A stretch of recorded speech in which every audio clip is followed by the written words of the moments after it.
Hola, buenas noches. Como cada martes es un gusto darte la bienvenida a este espacio que, sabes, con buena cuota de pretensión denominamos En el Blanco, básicamente porque lo que intentamos es ocuparnos de lo que creemos son o deberían ser tomados como los problemas principales del ciudadano común argentino a partir de este concepto periodístico que lo que busca es explicar, traducir el impacto que van a tener en tu vida las decisiones que se toman desde el sector público o desde el sector privado a nivel local, regional o internacional, y que tarde o temprano siempre te decimos, aunque se discuta en términos un tanto complejos para que lo puedas entender o se planteen las cosas de manera un poco macaneándonos, la idea es alertarte que esas decisiones que se toman desde los poderes ejecutivos, desde el Parlamento, desde las multinacionales, tarde o temprano van a impactar en tu vida, en tu situación como trabajador, en tu situación como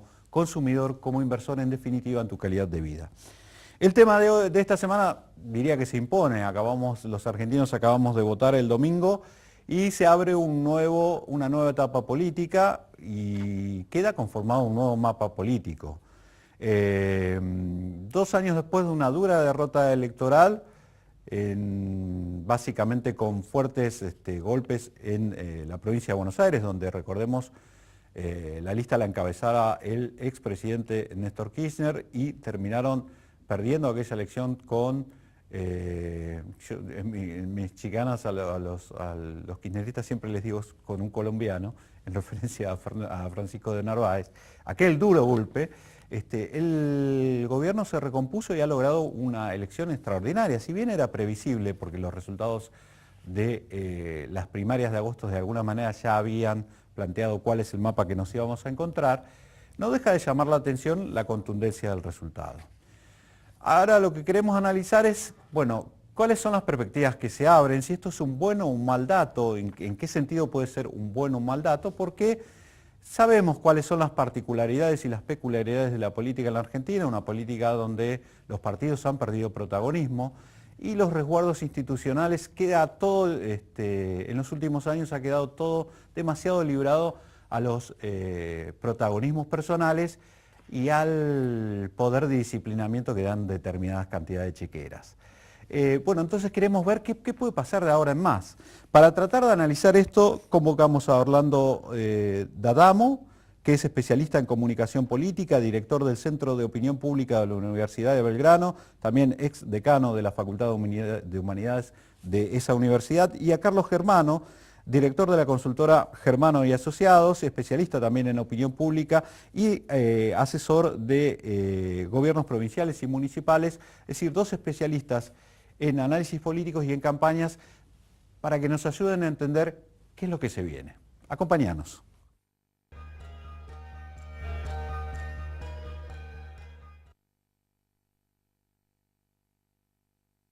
Créditos hipotecarios del Banco Ciudad, 20 años cuota fija y los últimos 3 años de regalo. Y ahora, si compras en la zona sur de la ciudad de Buenos Aires, 4 puntos. Informate 0822 20 400, www.bancociudad.com.ar o en cualquiera de nuestras sucursales. Banco Ciudad, te quiere ver crecer. Vivís en este mundo. Necesitas Visa. Créditos Credicop. Arma tu crédito. Arma tu sueño. Banco Credicop Cooperativo. La banca solidaria.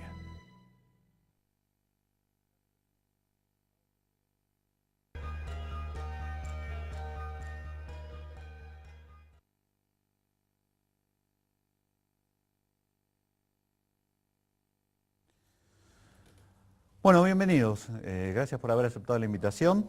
Ustedes escucharon la presentación y lo que primero que le voy a preguntar es si ustedes que son especialistas, el resultado los sorprendió o alguna particularidad de alguno de los resultados, tomando el total, no solo las presidenciales, sino los resultados distritales, los han sorprendido. Digamos, estaba dentro de lo previsto. Creo que no hubo sorpresa. Sí creo que hay un dato que yo creo que hay que analizarlo con mucha atención. La provincia de Buenos Aires, Daniel Scioli sacó 55% de los votos. En el rubro gobernador hubo 13% de voto blanco. a nivel nacional el voto blanco fue de 3%. O sea que indudablemente hay un dato político importante. O sea, el voto blanco obviamente subió para arriba el voto Scioli. Y yo creo que ese es un tema que habría que analizarlo, al menos prima facie yo me animaría a plantearlo en dos aristas. La primera arista que trabajaría es la falta de credibilidad y de certeza de la oposición, que creo que se vio reflejada en el voto de la ciudadanía. Y el segundo tema, yo creo que hay un eje central en la gestión de Scioli que me parece que va a estar dominado en estos 4 años que se vienen y que de alguna manera le van a marcar las posibilidades de seguir desarrollando y creciendo políticamente, que es el tema de seguridad. Yo creo que hoy el tema de seguridad para mí pasa a ser uno de los temas centrales en la gestión Scioli, y hoy hay una encuesta del Centro de Opinión Pública de Ciencias Sociales de la Universidad de la UBA, donde hacen un boca de urna en el mismo domingo, sobre las distintas políticas, por qué votan a favor o votan en contra. Y el tema más cuestionado para el gobierno nacional era con respecto a esto, era el tema nacional, tenía que ver con la seguridad.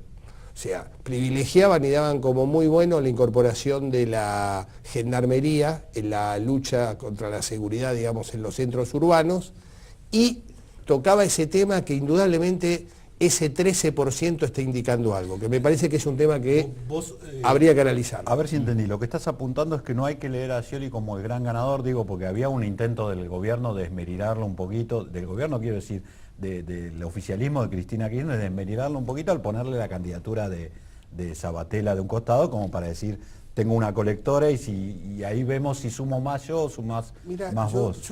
Digo, yo creo que ganó y ganó muy bien, es uno de los grandes ganadores, eso no me parece. Digo, es bastante lineal lo que pasó. Hay ganadores concretos, hay perdedores concretos, digamos, los números hablan por sí solos.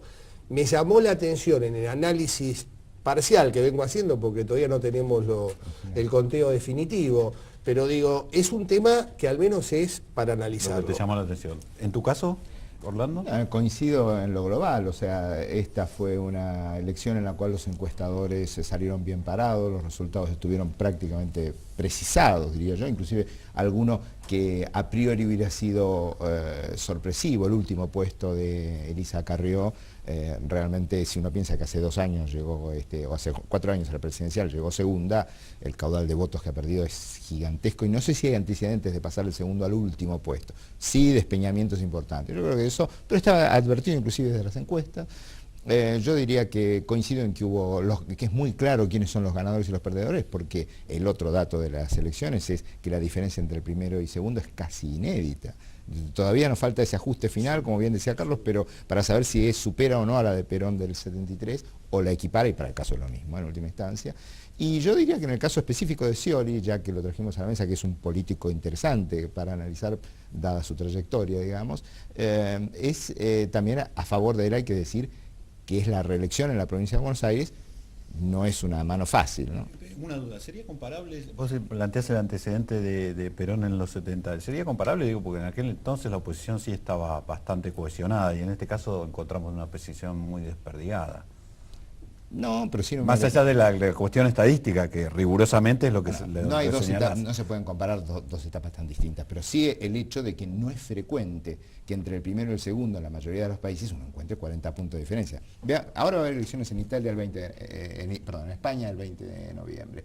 Están azorados porque le lleva 16 puntos el primero y el segundo, y nosotros tomamos 40 puntos de ventaja. Bueno, es un dato, ¿no? Sí, yo coincido en eso, creo que desde el punto de vista institucional no es bueno. O sea, 16 puntos en gobiernos democráticos, sabe por sí llama la atención, el ejemplo de España, cuando estamos hablando de 40 puntos, sí. Indudablemente institucionalmente no estamos funcionando bien. Algo está pasando porque es muy difícil poder proyectar políticas con una diferencia tan grande. Si tuvieran que decir quiénes son los ganadores